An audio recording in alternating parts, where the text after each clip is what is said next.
Well, thank you both for joining me, Colin Sawyer and Coach Craig Parker.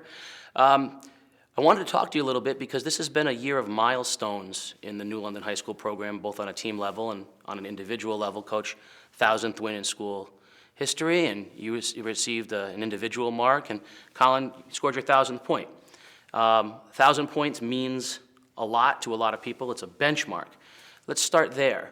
For you, did anything change when that 1,000th point was scored?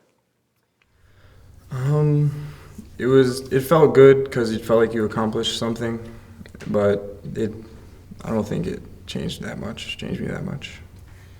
How much time do you spend in the gym? Most of the time. Off season, that's usually what I'd go to the Y every day and just shoot. How much time do you spend in that gym? Practice every day. Okay. When you're in there, how much time do you spend looking up at that wall? There's a lot of banners, so you definitely feel like you should put one up there. So, Coach, no one is more of a New London basketball historian than you. When you look up at the wall, do the individual players that are part of that, do you look up there and say, that's Chris Dunn's team, that's Gary Lancaster's team? Do you look at it that way? To a certain extent, Case, I do make that connection at times. When I look at it, being a coach here, I think about a lot of the players, that were part of that team. And I remember a story in particular in getting ready to play Trinity Catholic in 1995, my first year as head coach. Dwayne Stallings was the captain, and it was last practice prior to playing, and we were going to play him next day. No one's giving us a shot. And when we'd gone through our pre-practice warm-ups, the noise level in the gym, the enthusiasm of the kids just yelling and clapping, and I said, I remember standing there saying, man, these guys, because I wasn't sure if they had a chance in that game. I said, these guys really think they can go out and beat this team, And we went out there, we jumped on them, and so when I look at that banner, I always have those thoughts about that particular day. So there is a connection with the banners.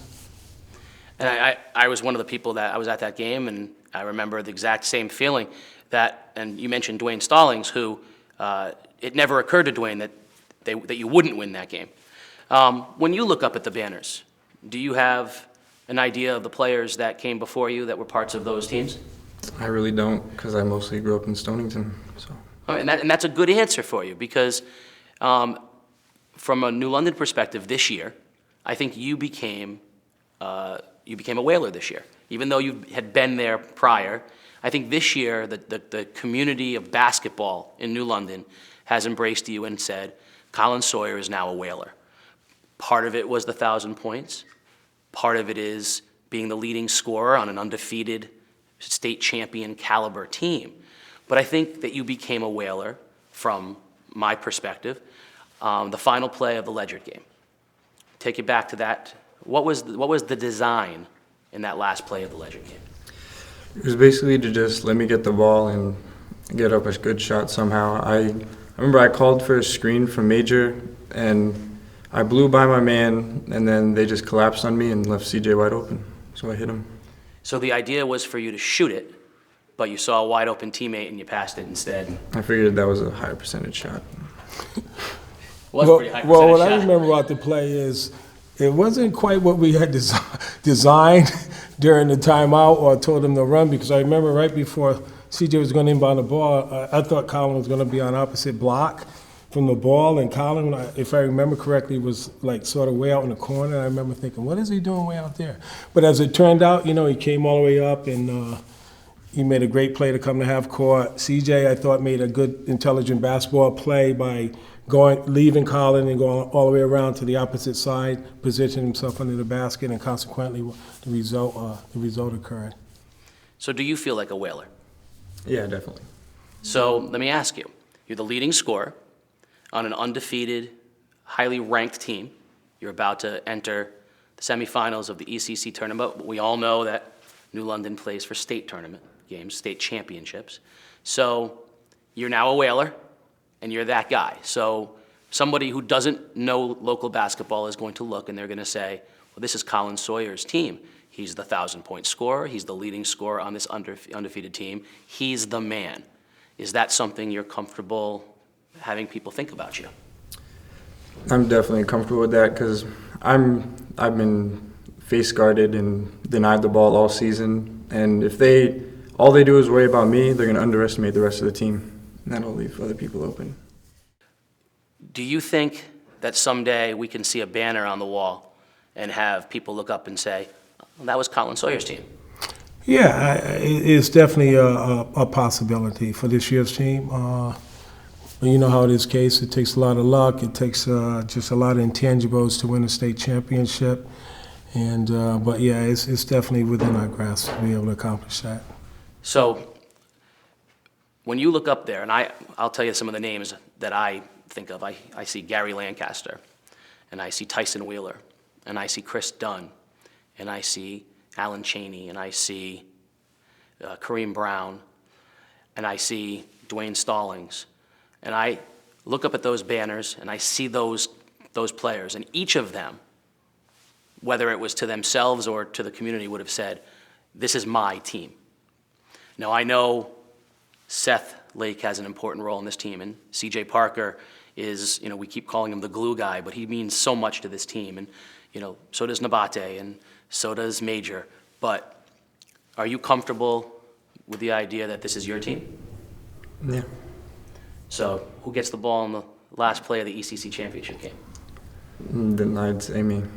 All right. So my final question to both of you as you move into the semifinals, and hopefully for what will be a nice long run, and we'll get to talk a lot more. What has to happen for you individually and for the team to achieve the goal that you want to achieve this year? We just have to keep playing hard. We can't slack at any point. What do you think? We just have to do the things we do best, Case. And from coaching parlance, as I told the team after the last regular season game, we have to win the 50-50 balls. We're in the part of the season now where it can't be woulda, coulda, shoulda. It's like, sometimes you go out there, you play your hardest, and the team just beats you, you tip your hat to them.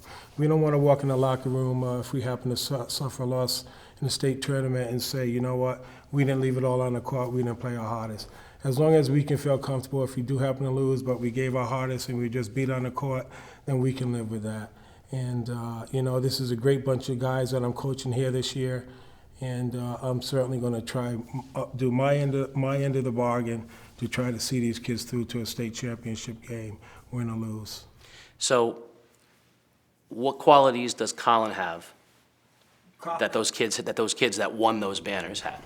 Colin has probably a better quality than any of those kids as far as just being a pure scorer. I've come to believe that Colin might be the purest scorer, shooter that I've experienced in London, going back many years. When he releases a ball, his range, Isaiah Curtis was a great scorer for us, but I think Colin's range is definitely deeper than his and more accurate from a deeper range, and so Colin has that over all the former players as far as being a scorer.